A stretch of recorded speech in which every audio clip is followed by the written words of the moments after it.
So, next up on the show list, we have Brian Shookus doing stand-up. Brian?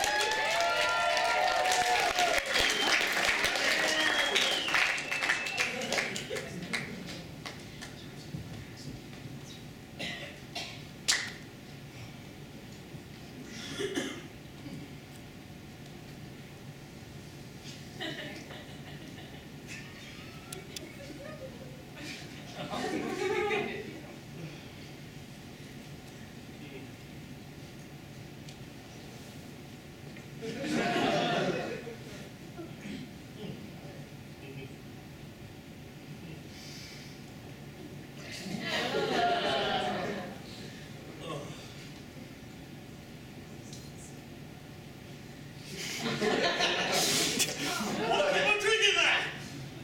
Don't drink the water, Alfred State. So everyone, how's it going? It's nice to finally do a show. What is this? Finally nice to do a show at Alfred State. I hope we are not too insecure. Whoa. I mean, Alfred.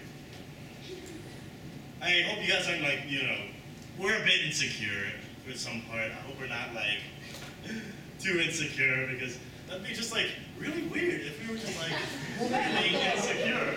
But I don't know. But speaking about being insecure, like, I'm a little insecure, and it's probably because of the time that I just like saw my uncle's dick. Oh boy. Well, the lovelies decided to come out today. So I'd like to talk about something that we can all relate to, being an Alfred, and that would be GJs. I know, I can see the herpes already. And here they come. The GJs is the one place that you can leave and go, I went to GJs and I went to GJs. And you'll get the same reaction. Did you wash your hands? You should take a shower. I smell STDs. I'd like to talk about a good story, one good story I have at GJs. It was a handful, but that I had last year, and I was just walking through the door. And, I walked through the door and I went in and I saw this couple making out, but there was something like different about this couple. The girl was normal. The guy had a mohawk that was dreadlocked. And I felt like I found like the last unicorn. So I took out my binoculars and I just kept like getting closer and closer, going, oh my God, look at his hair. Oh my God. It's like a goth man making out with the cheerleader. It's just like not meant to be. So I got a bit too close and they stopped making out.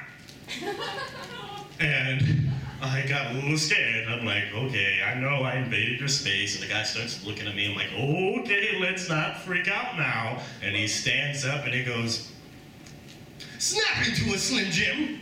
And then he sits back down and he continues making out with the girl. I wasn't the same the rest of the night. I wrote snap into a Slim Jim probably 3,225 times. I just feel like it's a saying from God. It's gotta mean something. But Google doesn't always help. Hey, I ate a Slim Jim and I kind of regret it. But I like fun facts. I've been researching the topic of the Romans lately, and I discovered the inventor of the whoopee cushion. It's funny, a device that's immature was invented by an immature person. The whoopee cushion was invented by a 14-year-old kid. Not just a 14-year-old kid, a 14-year-old Roman emperor. So you know that every political meeting that they had, Emperor, I am political news. Oh, son of a bitch. Too bad he was assassinated when he was 18. But anyway. Oh, that was dark. The Romans, they were kind of weird. Apparently when the men had to take oaths, they were supposed to touch their testicles. Like, I solemnly swear. He also talked like that too. I guess that makes sense, because all the women in Italy are just liars. But anyways, I recently got my wisdom teeth out last winter, and woo!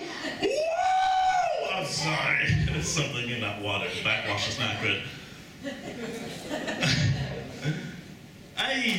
It was the most difficult process was walking out of the dentist's office after I was done. And I had a strange moment with my mom when I was walking out holding my mom's hand. And I only realized like halfway through Because I was walking, and I'm like, look at me, I'm walking, whoa, I'm amazing. I don't think I was on drugs, I think that was just me. But I've yet to go back to that memory. But I was like holding her hand, and I'm like, this is really a peculiar moment. I don't think I have one memory of holding my mother's hand. Like, this is amazing. Oh my God, this is so sweet. I feel like there's butterflies in the air. Oh my God, it smells nice. This is so nice. This is such a nice memory. Those calluses are just so thick, and they can rip off the bark of trees, and there's something smells funny, and look at it. It's like sausages, and why is it moist? And my mother's a lovely woman. She just needs a manicure. So I like doing impressions, but I like it when people do a twist on the impressions. I don't like it when people just do, I can be this guy, look at me. So this is one I've been practicing. My father was a drinker and a fiend, and he comes into the room crazier than usual. Mommy gets the kitchen knife to defend herself. Daddy doesn't like that, not one bit. So he comes at me with a knife, smiling as he does it, and he goes, why so serious? He puts a knife into my mouth. Let's put a smile on that face. It was so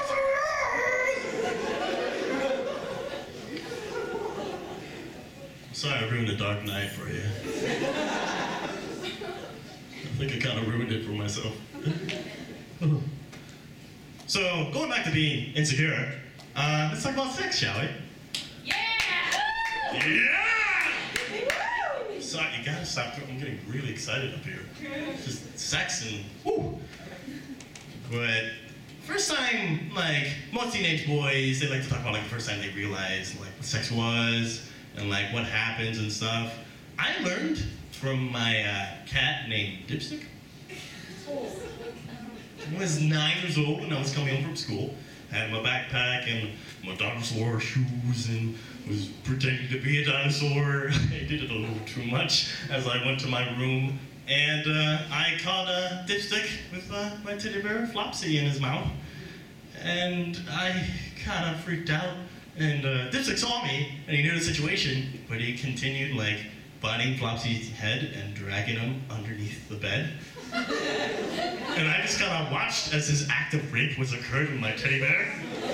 And I swear I could still hear Flopsy just begging for help. And I just slept the rest of the night just knowing that Dipstick was underneath my bed with Flopsy. Well, I guess that makes sense, because most of the girls I'm with, they always complain about rug burn. I just got a real kick out of like biting a girl's head and just dragging her underneath my bed. Whoa!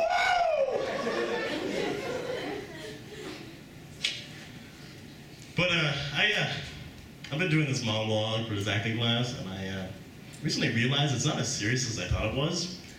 So I'd like to see if you guys can judge it for me.